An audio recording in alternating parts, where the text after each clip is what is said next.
E aí, Fred, vamos começar esse nosso bate-papo, né? O bate-papo de hoje é sobre derivativos. Eu até coloquei um título aqui para nosso bate-papo, Fred, que é derivativos para quê e derivativos para quem. Mas antes da gente entrar no mérito dessas perguntas, e para o pessoal que está começando, vamos pressupor que o pessoal ainda não conhece o que é derivativo. Vamos explicar para o pessoal o que são derivativos. Fala um pouquinho para a gente. Então, vamos lá. Então, a gente vai falar de derivativos, né? Então, o que são propriamente os derivativos, né? Os derivativos, eles nada mais são do que instrumentos financeiros, né? Instrumentos financeiros, e daí que vem o nome, né?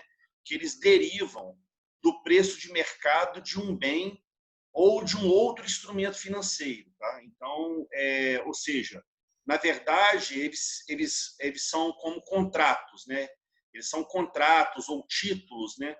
Onde o valor desse contrato ele depende integralmente ou parcialmente de um outro instrumento, tá? Então, essa é a definição geral de um derivativo, né? E aí entra os tipos, né? Então, como eles derivam de outros preços, por exemplo, né? Só um exemplozinho, o mercado futuro de petróleo, né? Então, o petróleo é o bem, é uma modalidade de derivativo, né? Cujo preço depende dos negócios realizados no mercado à vista de petróleo. Então, você tem o mercado à vista de petróleo, onde é negociado o bem, né? O petróleo.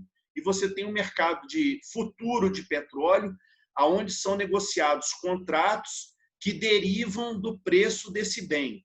Então, só para dar um exemplo rápido aí, Lucas, para a gente ter só para eles conseguirem visualizar isso de uma maneira mais fácil. Tá legal? Eu Então, gosto agora vamos muito dar sequência aí. quando eu dou aula, né, de aproveitar os títulos e os nomes das coisas, que às vezes ajudam o entendimento. Né? Então, derivativos porque deriva de alguma coisa. Né? Então, ele não tem valor Exato. próprio. Né? Ele não tem valor É, próprio, o valor dele deriva de algo. Né? Por isso é. são chamados de derivativos. Boa. Eu vou, então, só para esclarecer para o pessoal, quais são os tipos de derivativos que a gente tem aí no nosso mercado, né? Os clássicos derivativos. Né? Os mais famosos são os contratos futuros e as opções, né, de compra e de venda. Alguns mais usados por grandes gestores, instituições financeiras, são swaps, ou swaps, né? Depende como que a pessoa queira pronunciar. E também uma modalidade que é usual aí, que o pessoal ainda considera como derivativo, são os contratos a termos.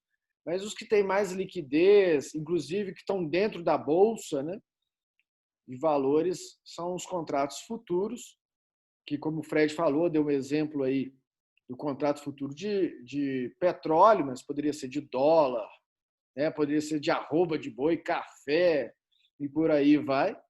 E as opções, normalmente, de outras ações, opções de compra de algum outro ativo. A gente sempre fala, normalmente, de opções de compra e de venda de outras ações. Né?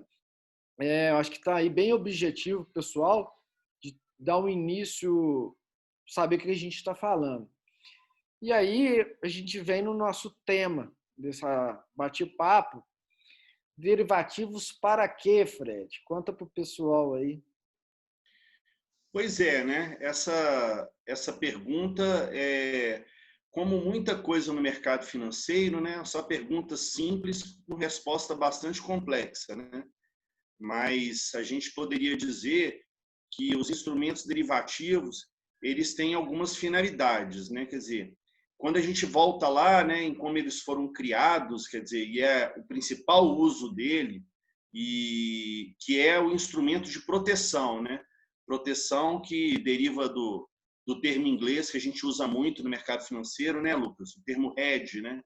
Então, é um instrumento para você que fornece proteção para alguém, né? Para um dos lados dessa operação. Né? Quer dizer, como toda operação, no mercado de derivativos também, como é um mercado, né? Ele também é regido por oferta e demanda. Então, você tem as pessoas comprando esses contratos, esses derivativos, e você tem pessoas vendendo esses contratos. Então, na verdade, uma dessas pontas, né, quer dizer, é muito comum que numa dessas pontas esteja uma pessoa, quer dizer, um agente, né, que está querendo proteção, ele está demandando proteção, né?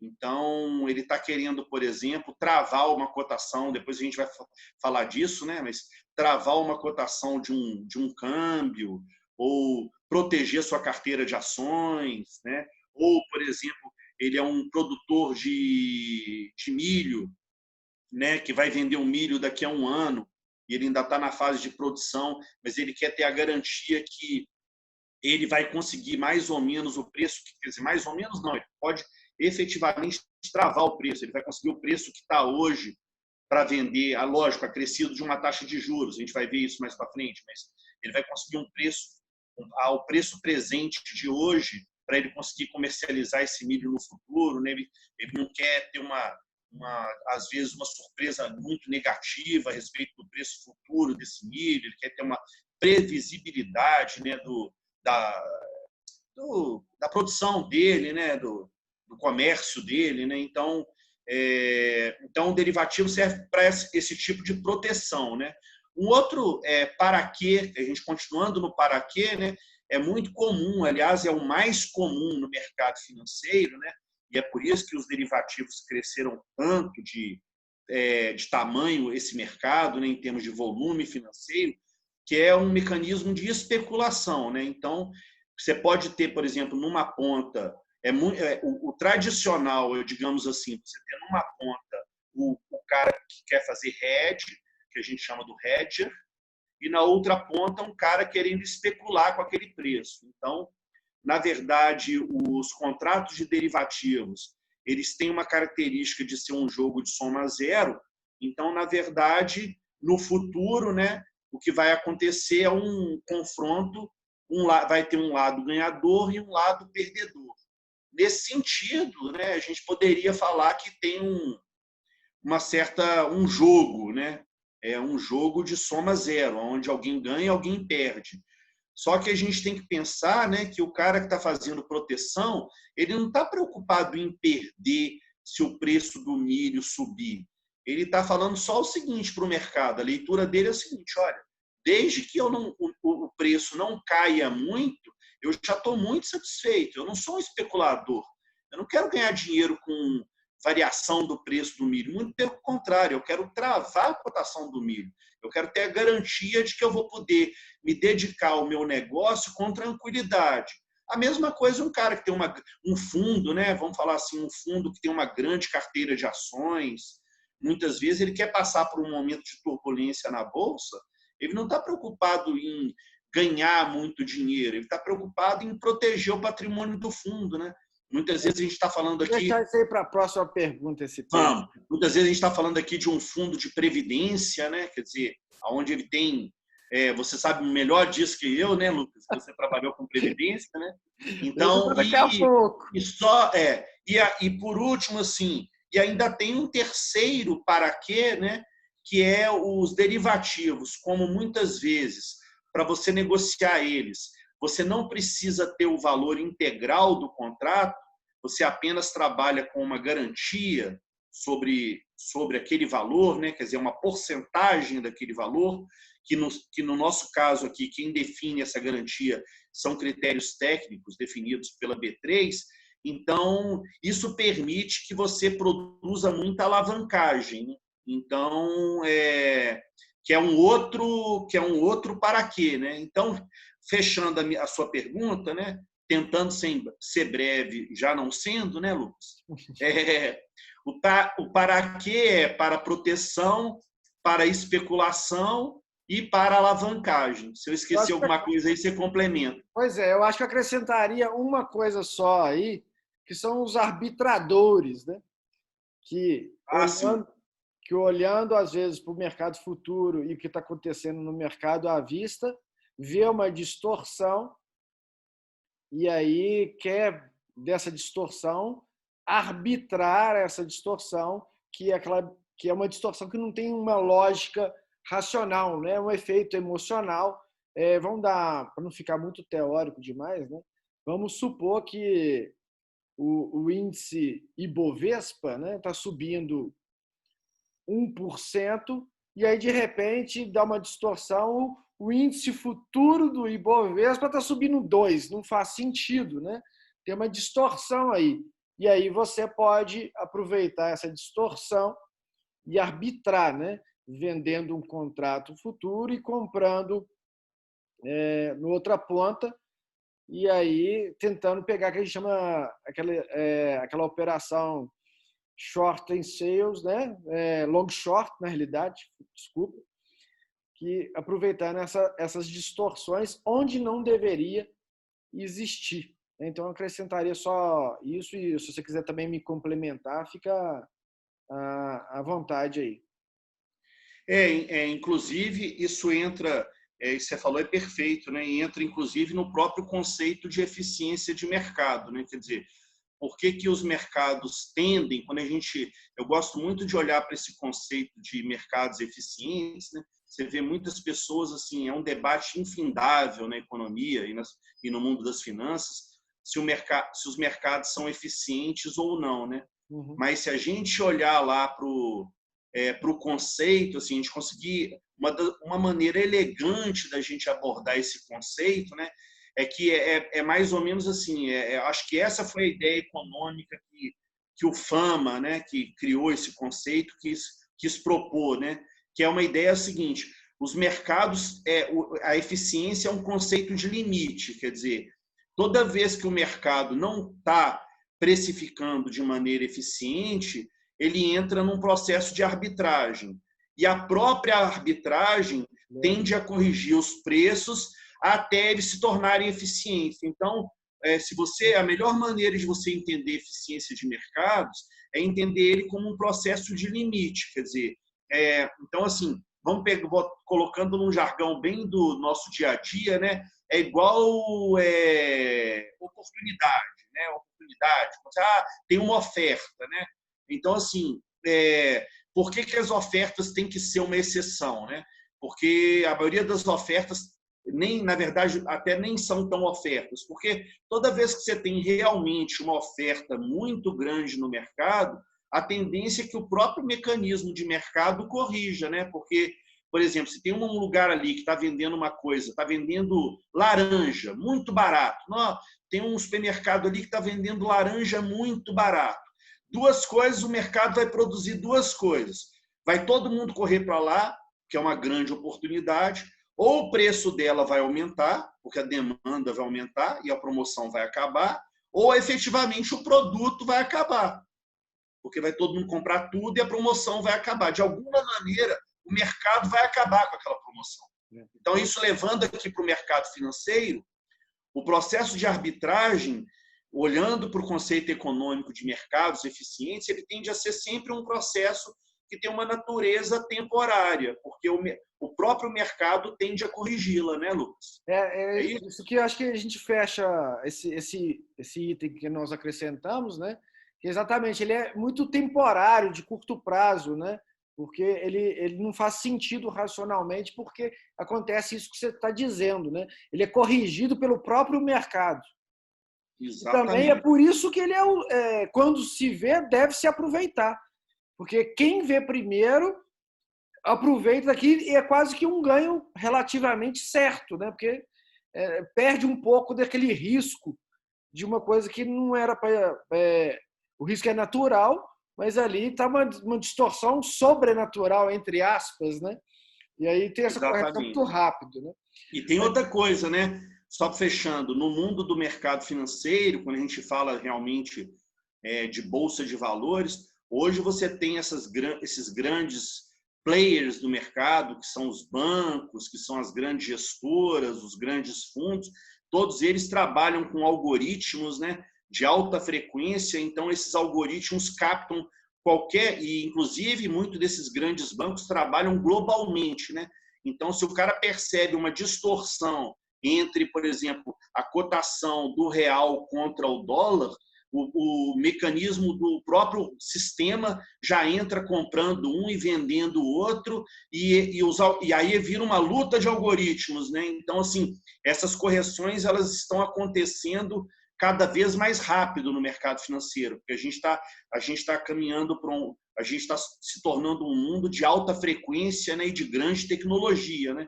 Então, se essas distorções do passado tinha mais chance de você aproveitar elas, eu diria que hoje, para o pequeno investidor, fica bem difícil. Acontece, não vou falar que nunca aconteça, mas está cada dia, como qualquer outro mercado, está cada dia mais competitivo, né? Você conseguir aproveitar essas distorções, não é isso? É isso que corrobora a teoria do mercado eficiente, né? Bom, vamos lá. Derivativos para quem? E aqui eu vou pedir para você encarnar um personagem, Fred, que é o seguinte. Pode falar. Você adora fazer sua gestão própria aí dos recursos. Eu vou te pedir para então encarnar o personagem, né? Uma persona de um gestor próprio do sua carteira, né? E aí vale para qualquer tipo de investidor, aquele que tem um pouquinho que está começando sua carteira, um cara que já tem começando a construir um patrimôniozinho interessante e um pouco mais. E diferenciando dessa persona, de uma pessoa física, eu vou me colocar na contraparte aqui de uma persona de gestor, né? Até porque, historicamente, eu sou gestor de fundos, e gerindo, então, carteiras de múltiplos clientes, né?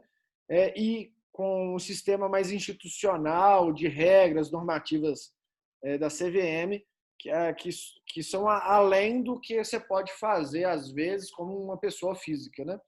Então, vamos lá, eu vou te perguntar. E aí, Fred, você como um investidor, encarnando essa persona, derivativos, então, para essa pessoa, como que ela usaria? Será que vale a pena ela usar contratos futuros, opções, para a gente se ater só aí, que são os mais comuns, né? Para a sua carteira, que seja uma carteira relativamente pequena, de pessoa física?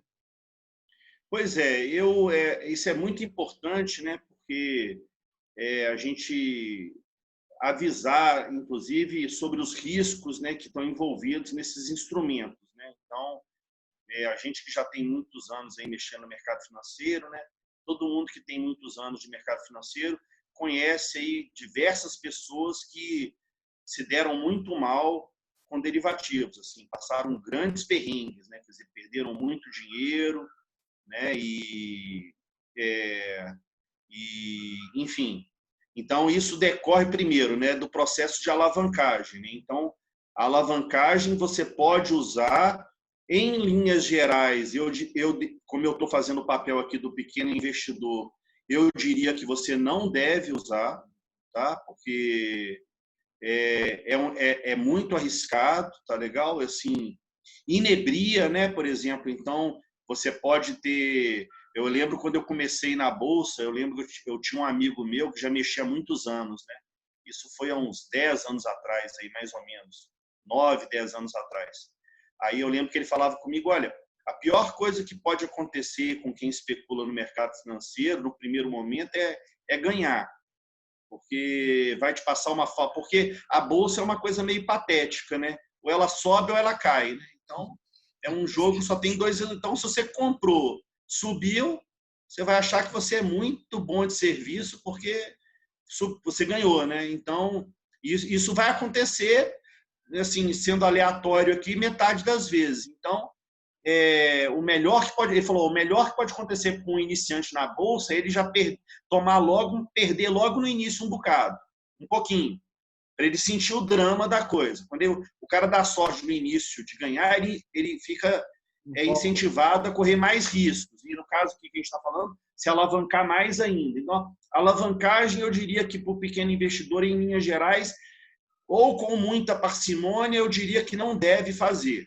Eu daria esse conselho para o investidor, principalmente um iniciante. Tá? Se a gente fosse falar aqui, é até bom a gente falar disso, Lucas, se a gente for falar aqui de mercado de derivativos, a gente poderia falar uma coisa assim, se uma pessoa está começando na bolsa, ela deveria começar por para o lugar mais comum, que é comprar uma ação com a perspectiva de ficar com aquela ação um bom tempo, assim, do seu processo de maturidade na bolsa, a última coisa que você deveria fazer na vida são os derivativos. Se é que deveria fazer. Como eu estou fazendo aqui o meu papel de pequeno investidor, eu diria que, então, alavancagem quase nunca ou nunca, eu diria, daria um conselho que não, né? Arbitragem para pequeno investidor também muito difícil, né? E hedge também para pequeno investidor, eu diria que não, por alguns problemas, né? O primeiro problema é que você tem essa questão do ajuste diário, que fica muito difícil a gestão de uma pessoa que não trabalha com isso. Então, você tem que ter dinheiro lá todo dia para poder suprir os ajustes diários. Os ajustes diários incomodam muito. Então, você vai ter problemas, você teria que ter um acompanhamento. E é o que a pessoa que trabalha, por exemplo, um dentista, que tem um pequeno investidor na bolsa, mas o cara é engenheiro, o outro é administrador, então não tem esse tempo. Então, a primeira coisa é perder muito tempo. Depois você tem o problema do ajuste diário, que é chato, incomoda. Às vezes, até quando você passa uma dificuldade, o mercado vai muito contra você, fica difícil você precisa de ter liquidez para poder aguentar aquele ajuste diário durante um tempo mais longo. Eu creio o papel que você está fazendo aí. Um fundo consegue fazer isso, mas um pequeno investidor, que é o meu papel aqui, não. Então, eu diria que não para alavancagem, também não para hedge, então, não para arbitragem. Então, eu diria que essa nossa aula aqui, né, quer dizer, esse nosso bate-papo aqui, eu diria que a gente está falando aqui de derivativos, contextualizando isso e, de certa forma, nós estamos querendo mostrar aqui que são instrumentos voltados para agentes que trabalham de maneira mais profissional no mercado, que são fundos, bancos, gestoras e por aí vai. Eu não sei se você corrobora da minha ideia, Lucas. Tá, eu corroboro sim, gostei muito do que você falou. Você não usou uma expressão, mas está completamente alinhado com o que você disse. Na realidade, que para o pequeno investidor é uma boa diversificação, né, Fred? Com a sua carteira um pouco lá em renda fixa, em títulos não prefixados, atrelados à Selic, por exemplo, no caso brasileiro, e somado com uma carteirinha lá de ações bem equilibrada, dado o perfil de cada um. Acho que é o grande quê aí do pequeno investidor, né? E agora só encarnando, então, a parte de gestão, de gestor de carteiras, que normalmente são grandes, né? É bom lembrar que, eu vou até pegar só para me policiar aqui no exemplo, vamos supor um fundo de ações, né?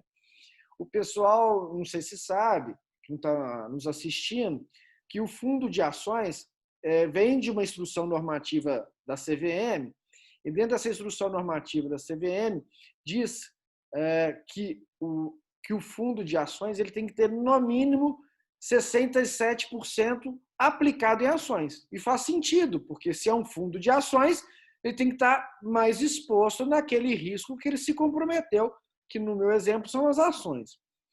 Só que é o seguinte, nós gestores, de vez em quando, vimos uma crise iminente, ou estamos dentro de uma crise.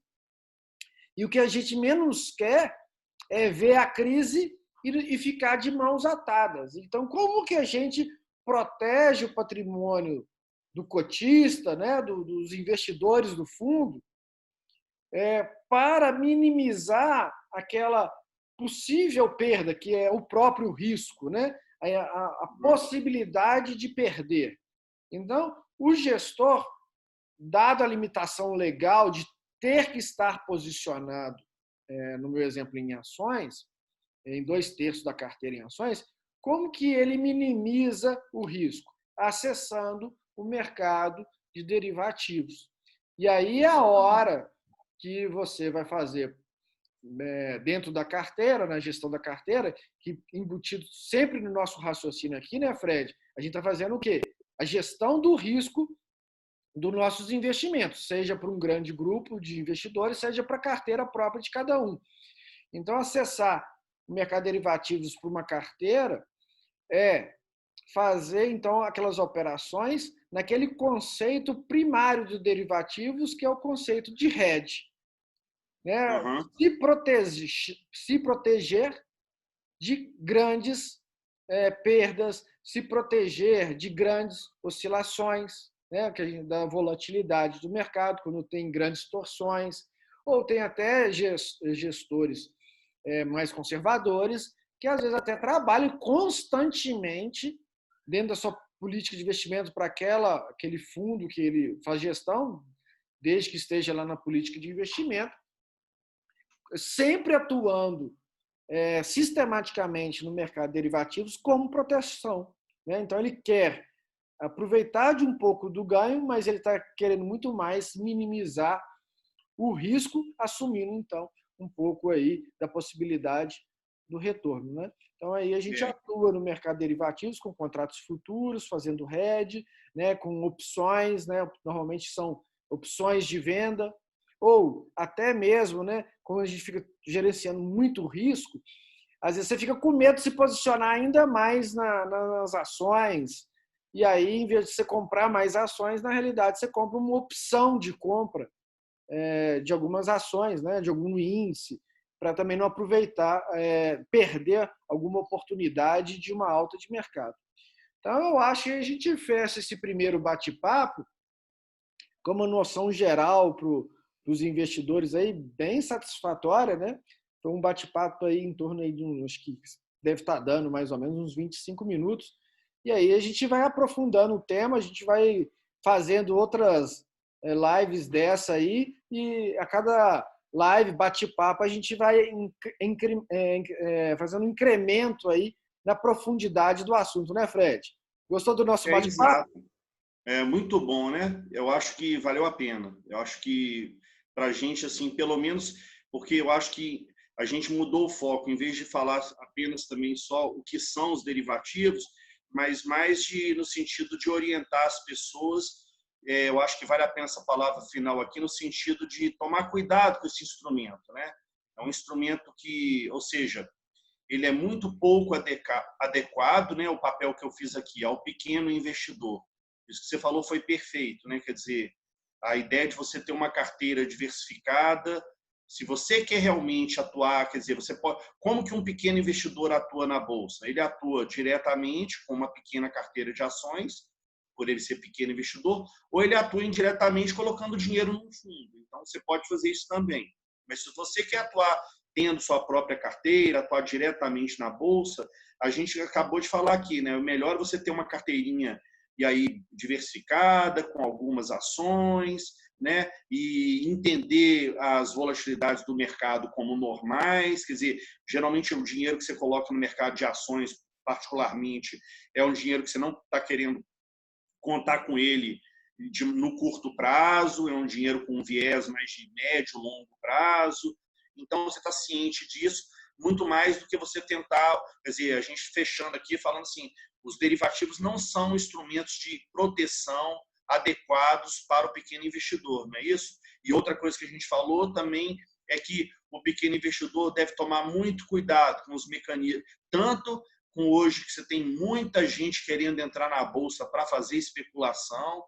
Especulação na bolsa é uma profissão normal como outra qualquer. Você tem especuladores profissionais trabalhando aí em diversos lugares, até nas tesourarias dos bancos e tudo, e das empresas muitas vezes, mas é um tipo de operação de alto risco que envolve assim muito conhecimento técnico, muita definição de parâmetros de risco. Então, assim, geralmente você vê muito pequeno investidor achando que vai especular na bolsa facilmente, e as coisas não são tão simples assim. Mesmo às vezes para quem é profissional da área não é tão simples. A gente conhece casos aí de grandes perdas no mercado.